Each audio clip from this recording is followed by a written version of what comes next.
2026 തെരഞ്ഞെടുപ്പിൽ UDFന്റെ തിരിച്ചുവരവിന് വേണ്ടിയിട്ടുള്ള ഇന്ധനമാണ് നിലമ്പൂരിലെ ജനങ്ങൾ ഞങ്ങൾക്ക് നൽകിയത്. ഇന്ധനമാണ്.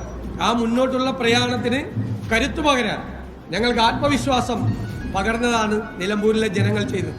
അവരോട് ഞാൻ ഒരിക്കൽ കൂടി നന്ദി പറയാൻ ഈ അവസരം ഉപയോഗിക്കും.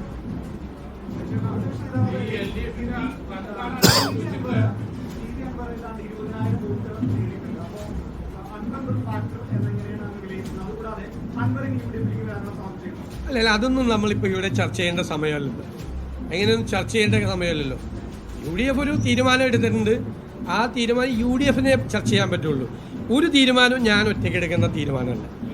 ഞാൻ നിങ്ങളെല്ലാവരും കൂടിയാണ് എൻ്റെ തലയിൽ എല്ലാ തീരുമാനവും ഞാനാണ് എടുത്തതെന്ന് പറഞ്ഞു വെച്ചത്. ഞാൻ ഒരു തീരുമാനം എടുത്തിട്ടില്ല.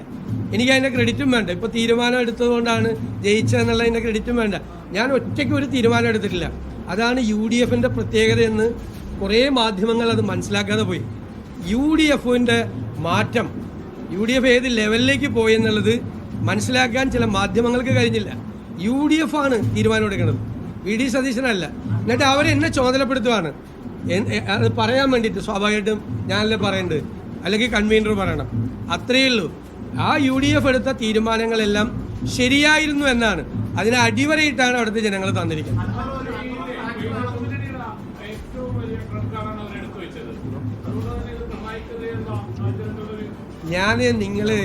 ഞാൻ കുറ്റപ്പെടുത്തുന്നില്ല ഈ സമയത്ത്.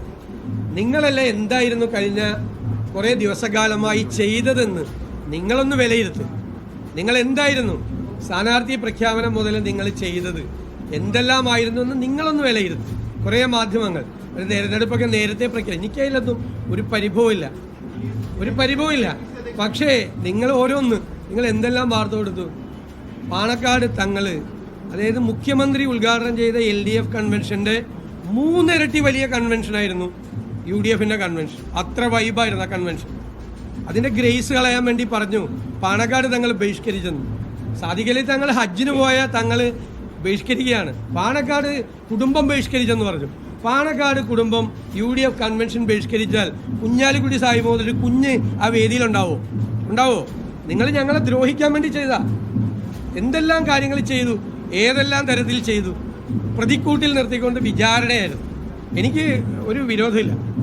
പക്ഷെ നിങ്ങളൊന്ന് നിങ്ങളുടെ ആ ലൈബ്രറിയിൽ പോയിരുന്നിട്ട്, നിങ്ങളല്ല ഇത് ചെയ്യിപ്പിച്ച ആളല്ലേ, അതൊന്ന് റെക്കോർഡിട്ട് കാണണം.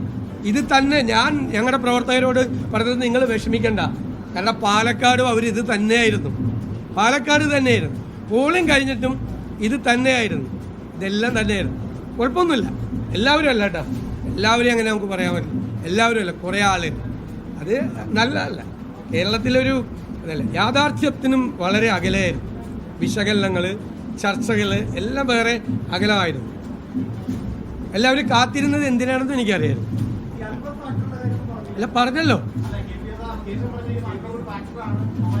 അല്ല, ഞാൻ അതിനെക്കുറിച്ച് അഭിപ്രായം പറയാനുള്ള ആളല്ല.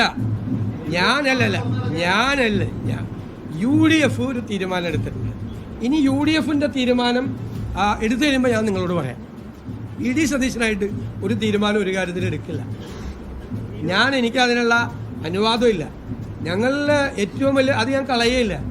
കൂടിയാലോചനകളാണ് UDFന്റെയും കോൺഗ്രസിൻ്റെയും ഇന്നത്തെ വിജയമെന്ന് പലരും മറന്നുപോകുന്നു. എല്ലാവർക്കും അതിനകത്ത് ഇൻവോൾവ്മെൻ്റ് ഉണ്ട്. ഈ കൂടിയാലോചനകൾ നടക്കുന്നുണ്ട്. എല്ലാവർക്കും അതിനകത്ത് റോളുണ്ട്.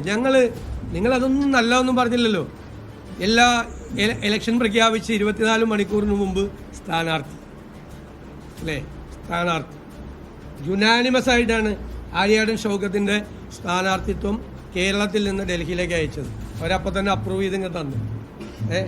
അതിന് എന്തെല്ലാം പഴി കേട്ടു അതിന്. ഞങ്ങൾ ഒരുമിച്ചുള്ള തീരുമാനമാണ്. പിന്നീട് എടുത്ത ഓരോ കാര്യത്തിലും UDF നേതൃത്വത്തിൻ്റെ തീരുമാനമാണ്. ചർച്ചകൾ നടത്തിയ